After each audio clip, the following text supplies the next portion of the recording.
Evening News. À la une de cette édition, situation sécuritaire au pays d'Ogon, le mouvement Baguinesso et ses alliés interpellent l'État. C'était ce vendredi 11 août. Les détails sur cette rencontre à suivre dans un instant. Rétrocession des emprises de la MINUSMA, l'opération tourne mal à Ber dans la région du Tombouctou. Des affrontements ont été signalés ce vendredi. Notre reporter suit de près cette actualité à suivre son récit dans quelques minutes. Hors du Mali au Bénin, une centaine de camions bloqués à la frontière du Niger suite au coup d'État. Les explications, ce sera dans la page internationale. Bonsoir à toutes et à tous et soyez les bienvenus dans le Joliba Evening News. Je le disais dans le titre, le mouvement Baguinesso a organisé ce vendredi 11 août 2023 un point de presse au siège du mouvement Guinadogon. Plusieurs mouvements étaient présents pour interpeller les plus hautes autorités à faire des recommandations en vue d'une amélioration de la situation. Le point avec Mamadou Bilali Koulibaly.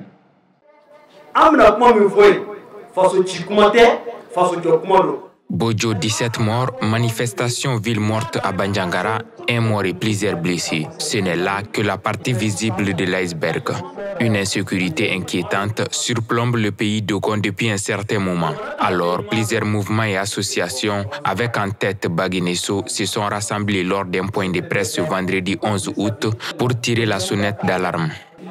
Les communes de Parasara et de Doukoumbo sont sérieusement menacés. Beaucoup de villages ont été attaqués, beaucoup de villages ont été simplement déplacés à Bandiangara. Et ce que nous craignons, c'est la ville de Bandiangara qui est sérieusement menacée. Nous avons la ville de Koro qui est menacée.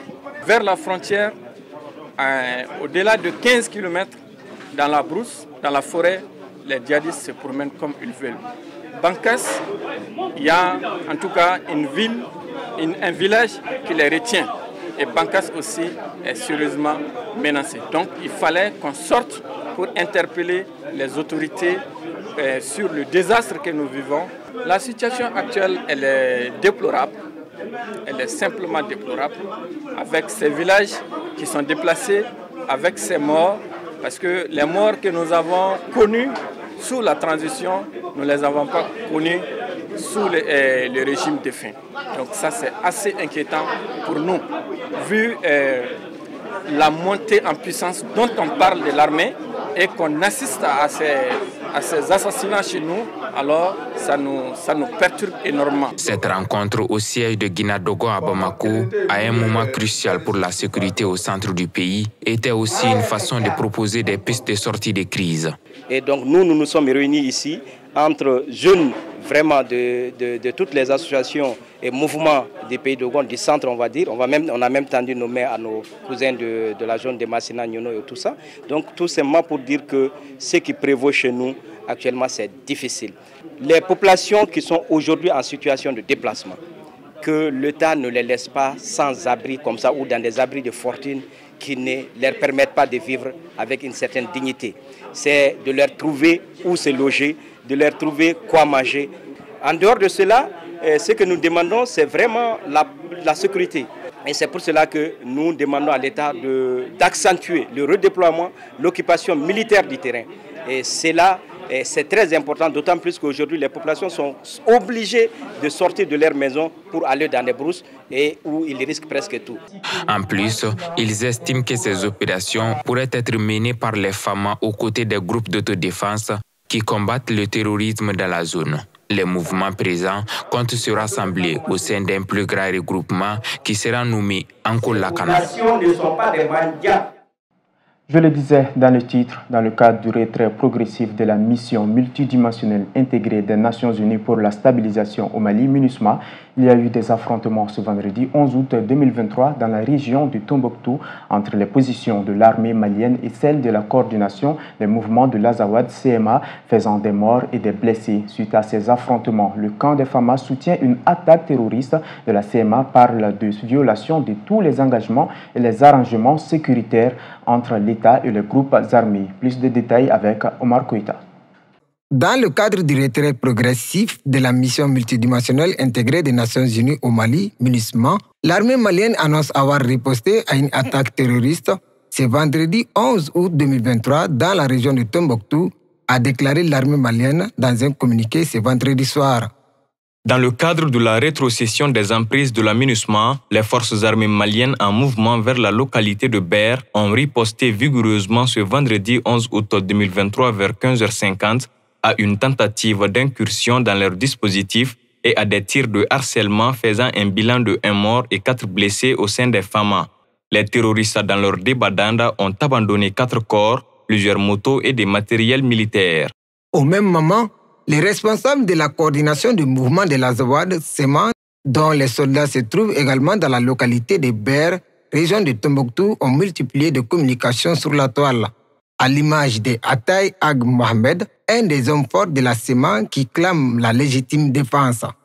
Pour les mémoires courtes, histoire de s'assurer que l'histoire soit enfin finalement racontée, la SEMA n'a pas déclaré de guerre. Elle lui a plutôt été apportée vers ses positions accordées par des arrangements signés par les partis, y compris le gouvernement en 2014. Ceci se dénomme de la légitime défense. Au Mali, l'espoir d'une paix attendue à travers un accord signé il y a 8 ans est en phase d'être malheureusement compromise. Toutes les pistes de solutions consensuelles semblent être prises par le gouvernement actuel comme de la faiblesse. Dommage qu'on en soit revenu à ce stade. Même son de cloche pour Mohamed El Maoudoud Ramadan, porte-parole de la SEMA. À Ber, ce 11 août 2023, les forces armées de la SEMA viennent de repousser une attaque complexe menée par les FAMA et Wagner. Nous tenons la communauté internationale témoin de ces graves agissements et des violations de tous les engagements et arrangements sécuritaires. Pour rappel, ce retrait progressif des casques bleus du pays s'inscrit dans le cadre du processus de retrait définitif de la mission onusienne au Mali, prévu par la résolution 2690 du Conseil de sécurité des Nations Unies, mettant fin à l'intervention de la MINUSMA. Situation sécuritaire à Ber, toujours l'armée a communiqué cet après-midi, dont voici le contenu.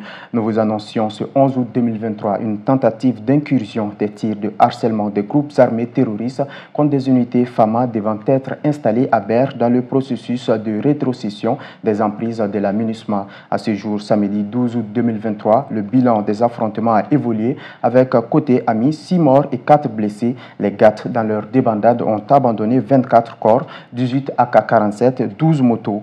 Les FAMA, respectueuses de leur mission de défense de l'intégrité du territoire national et de la sécurisation des personnes et des biens, resteront fidèles à leur engagement et ne ménageront aucun effort pour le bien-être des populations de Ber prises en otage par des groupes armés terroristes. Nous vous tiendrons informés de l'évolution de la situation. Sur un tout autre point, dans le cadre de la Journée internationale de la jeunesse, un grain citoyen sur le thème « Quel engagement pour les jeunes citoyens du Mali » a été animé par des jeunes leaders maliens qui ont reçu une formation des écoles politiques et démocratiques, un projet mis en œuvre par l'Institut néerlandais de la démocratie multipartite et appuyé par l'Union européenne. Le compte-rendu de cette journée à suivre avec Sanko Diallo. Le 17 décembre 1999, l'Assemblée générale des Nations unies a approuvé la recommandation de la Conférence mondiale des ministres de la jeunesse tendant à faire du 12 août la Journée internationale de la jeunesse. C'est dans cette optique que l'Institut néerlandais pour la démocratie multipartite, appuyé par l'Union européenne au Mali, a organisé une journée pour inviter les jeunes à venir débattre autour d'un thème qui les concerne tous. Cette rencontre organisée à l'occasion de la Journée internationale de la jeunesse nous semble fort à propos pour justement réfléchir sur quelle est la place, quel est le rôle de la jeunesse dans la construction du Mali. Cette jeunesse qui veut prendre sa place, veut jouer sa partition dans la refondation du pays, se pose beaucoup de questions. D'avoir ce moment d'échange entre les jeunes, qu'ils puissent se parler, des jeunes d'horizons divers, qui puissent échanger, confronter leurs visions. Et je suis sûre qu'à la fin de cette journée, chacun repartira d'ici avec une vision peu éclairée de son rêve pour le Mali. La partition de la jeunesse à la gouvernance et aux différentes élections est primordiale, selon Pascal Perenec, car elle est le pilier de la nation. L'importance de la jeunesse au Mali, c'est une jeunesse très dynamique, très engagée. Donc il est important qu'elle soit capable de faire porter sa voix. Tout le monde sait qu'on vient de passer l'épisode d'un référendum, on s'oriente vers des élections multiples. Et dans ce cadre, évidemment, la jeunesse a toute sa place. Il lui faut s'organiser, il lui faut apprendre à s'exprimer et d'organiser des grains dans lesquels on puisse exprimer ses idées, être confronté aux idées des autres et ainsi parvenir à enrichir soi-même ses propres connaissances et sa propre réflexion. Pour les jeunes participants, il faut plus s'impliquer dans l'organisation et la pratique des différentes activités leur concernant. Discuter de la démocratie aujourd'hui peut être un défi important pour la jeunesse malienne. Et donc, parler de démocratie, de gouvernance, de politique sont des sujets très importants dans la situation actuelle de notre pays. Ces rencontres permettent également de donner la voix aux jeunes, de dire leurs sentiments vis-à-vis de la situation du pays. La jeunesse est un trésor inestimable, mais c'est en la mettant à l'épreuve que nous pouvons en extraire toute sa valeur. Dixit Taoufik Chiam Mabo. À présent, suivons le développement de la page internationale avec Abibatou Diop.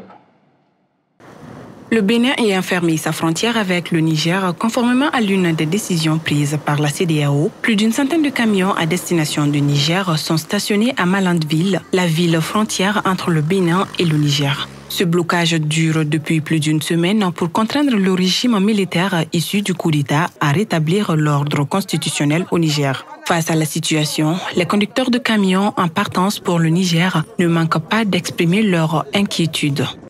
Bon, nous on perd beaucoup de choses. Quand on est garé comme ça, l'assurance là c'est chaque jour que ça part. La visite technique aussi. Les papiers sont en train d'épuiser. N'en parlons pas, c'est qu'on mange ici. Dans 2 semaines, tu vas manger combien? Les apprentis, tu as des apprentis, ils vont manger combien? 1000 francs par jour. N'en parlons pas, c'est qu'on met dans l'unité pour pouvoir joindre la maison, pour communiquer, pour qu'on se comprenne. On a laissé nos familles pour pouvoir aller avoir quelque chose à manger pour nourrir nos familles. On ne sait pas ce qui se passe. Nous sommes bloqués là. On va jusqu'à peu près 16 jours aujourd'hui.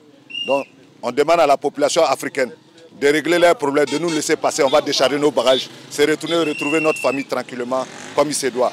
Voilà. Plus de 2 semaines après le coup d'État qui a renversé le 26 juillet le président nigérian, les inquiétudes s'accentuent sur les conditions de son enlèvement. Selon l'ONU, le président Mohamed Bazoum est retenu prisonnier avec sa femme et son fils dans des conditions inhumaines. La réunion clé qui était prévue ce samedi entre les pays d'Afrique de l'Ouest a été reportée alors qu'une manifestation en faveur des militaires au pouvoir a réuni des milliers de partisans. Cette réunion devait se tenir 2 jours après un sommet de la CEDEAO à Abuja qui a autorisé une possible intervention militaire pour rétablir l'ordre constitutionnel au Niger. Les partisans du président sortant estiment que leur candidat Ali Bongo est le choix de la raison alors qu'il lance sa campagne électorale dans la commune d'Owendo pour briguer un 3e mandat. La présidence gabonaise a insisté pour qu'aucune image d'Ali Bongo ne soit tournée et le président sortant n'apparaît donc pas sur les images. La campagne électorale officielle se déroulera du 11 au 25 août à partir de minuit. Mais la plupart des candidats la mènent depuis 1 an dans tout le pays, M. Bongo y multipliant ces derniers mois une intense tournée républicaine. Alors au-delà des réformes sociales, l'amélioration de la classe jeunesse, la prise en compte des familles, la prise en compte des ménages, la prise en compte des jeunes, je pense que depuis un moment, jusqu'à quand on a suivi les 52 minutes pour convaincre, on n'a pas eu un discours aussi franc, un discours aussi honnête, un discours aussi direct comme celui du candidat Ali Bongo Ondimba. Candidat, j'ai l'impression que pour ça, il y a même un plagiat de notre programme de société. Et aujourd'hui, vous l'avez vu, les pédégistes convaincus comme moi sont venus apporter un soutien massif à leur choix indéfectible, notamment le président Ali Bongo Ondimba. Le Centre gabonais des élections a publié lundi dernier une liste de 19 candidats à l'élection présidentielle fin août pour laquelle le président sortant Ali Bongo Ondimba fait figure de favori. Si le scrutin présidentiel concentre l'attention des élections législatives et locales se tiendront simultanément le 26 août, pour lesquelles le Parti démocratique gabonais de M. Bongo, qui domine largement le Parlement, part favori. Face à lui, l'opposition avance en ordre dispersé, mais une partie d'entre elles, dont M. Barreau Chambrier et Mme Missambo, participent à une coalition de l'opposition Alternance 2023 qui espère fédérer une candidature commune d'ici le 26 août. L'armée russe a annoncé hier vendredi avoir détruit un drone ukrainien dans l'ouest de Moscou sur fond de multiplication d'attaques de ce type visant la capitale russe. Des images montrent la police et des services d'enquête sur le lieu du crash d'un dispositif de sécurité. Ça s'est passé à 600-700 mètres de chez moi. Au début, tout était calme, tranquille. Je ne pensais même pas à quelque chose de mauvais. Mais quand j'ai entendu les sirènes, je l'ai ressenti encore plus. C'est déjà arrivé sur le centre du commerce international de Moscou et le Kremlin. Tout cela est compréhensible. Tout cela est attendu car nous sommes au stade d'une opération militaire spéciale. Quelque part, cela se produira encore, et plus d'une fois. La circulation routière reste fermée. L'armée russe a précisé que le drone visait une installation sur le territoire de Moscou, sans donner de détails sur la cible potentielle de l'appareil. C'est la troisième fois cette semaine que des drones sont abattus au-dessus de Moscou, alors que des attaques à l'intérieur du territoire russe se multiplient depuis plusieurs semaines, le plus souvent sans faire de dégâts ni de victimes. Culture à présent, Sidiki Diabaté s'apprête à prendre d'assaut Accor Arena Bercy de Paris. Après avoir accompagné son père et d'autres artistes musiciens d'Afrique, Sidiki Diabaté prévoit de se produire dans la salle Accor Arena Bercy de Paris le 17 novembre prochain. L'annonce a été faite ce vendredi 11 août 2023 par l'artiste et ses collaborateurs lors d'une conférence de presse. Korotoumou Djila y a pris part, suivant son compte rendu. Après les grands artistes de renom tels que Toumani Diabaté, Youssou N'Dour, Aya Nakamura, entre autres, Sidiki Diabaté compte être le prochain artiste africain à se produire dans la salle mythique Accor Arena Bercy le 17 novembre 2023. En plus d'honorer le pays, ce serait une manière pour l'artiste de donner la possibilité au maximum de fans de pouvoir le découvrir sur scène. Cette salle a fait fabriquer des légendes et représente un véritable cap incontournable quant à la classification et l'évolution scénique et publique des artistes. Après son succès fulgurant au Zénith de Paris en 2022, Sidiki Diabaté entend porter très haut ses origines et le drapeau de sa patrie à Bercy. Le 17 novembre prochain, l'empire mondain se verra renaître avec le prince de la Kora et la conquête pour le rassemblement et des gens en marche. Pour l'artiste, c'est avec fierté qu'il compte aller honorer le Mali à Bercy et faire tout son possible pour être à la hauteur des attentes. C'est le fils du Mali qui va à Bercy. Je vous assure que dans l'histoire de Bercy, pour la première fois, on va transformer le Bercy en un pays qui s'appelle le Mali. On va bien installer le drapeau et on va chanter l'hymne national malien pour rendre fier la paix. Le Mali ne sera pas dessous et le Malien ne sera pas dessus à Bercy, Inch'Allah. Prenant part à la conférence, le ministre Andogoli Guindo a invité les Maliens d'ici et d'ailleurs à contribuer à la réussite du concert de Sidiki à Bercy. Il a également invité l'artiste à porter haut les flambeaux du pays. Sidiki Diabaté va à Bercy. Il s'en ira porter haut le nom et la réputation du Mali. Chaque Malien, chaque Malienne doit prier pour que sa présence à Bercy soit un honneur et une gloire pour le Mali. Sidiki Diabaté, le fait pour vous d'aller à Bercy est une responsabilité. Et cette responsabilité, je demeure convaincu, vous allez l'assumer parce que vous êtes un patriote. Au nom des plus hautes autorités de notre pays, j'ai l'honneur de vous remettre l'emblème du Mali, le drapeau. Le concert de Sidiki Diabaté se déroulera en full live le 17 novembre prochain. Durant 2 heures à Bercy, le prince de la Kora entend bercer la diaspora malienne avec les mélodies mandingues. Les tickets sont déjà disponibles dans les points de vente en France, à Bamako et en ligne. En classe maintenant dans l'école de la communication pour suivre avec le doyen Abdourahmane Sako la leçon du jour consacrée au préalable de la communication côté récepteur. Suivant.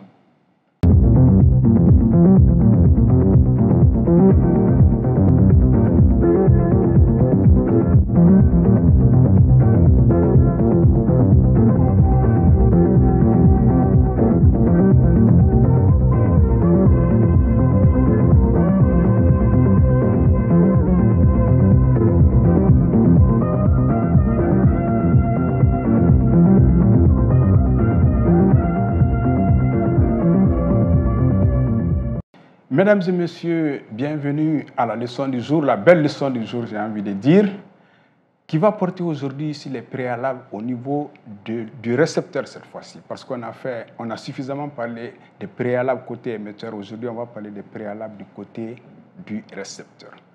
Alors, il est évident que tout émetteur envoie un message en espérant être reçu, bien sûr, par un ou plusieurs récepteurs.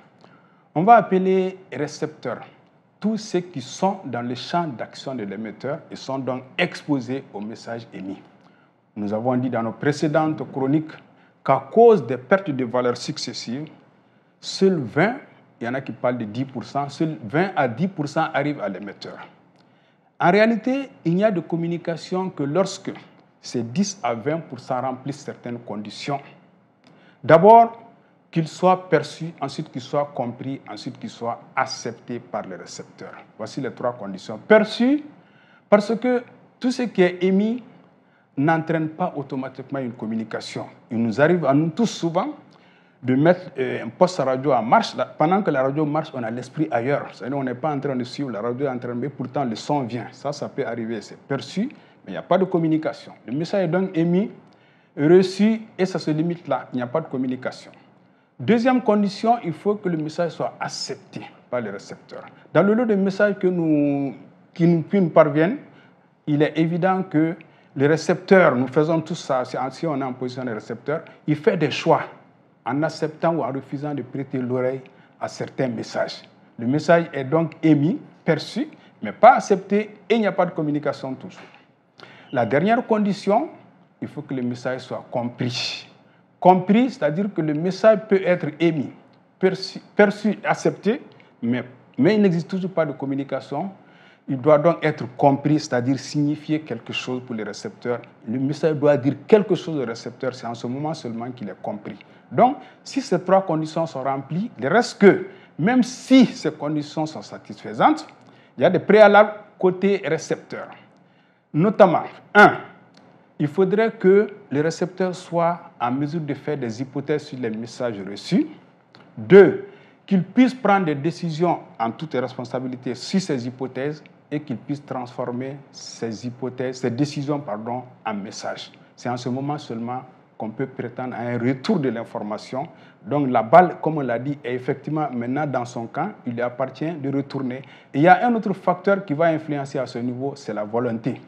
Là-dessus, nous retenons pour l'instant qu'il y a 3 sortes de récepteurs face auxquels on peut se retrouver quand on est émetteur. Il y a les récepteurs machines simples, les récepteurs machines chronologiques et les récepteurs machines biologiques. Ça sera l'objet de notre prochaine chronique. Merci et bonne soirée.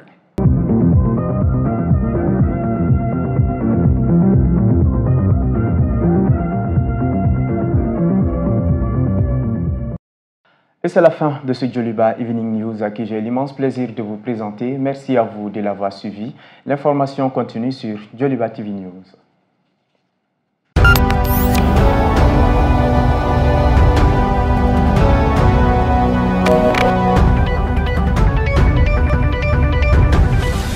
Djoliba Evening News.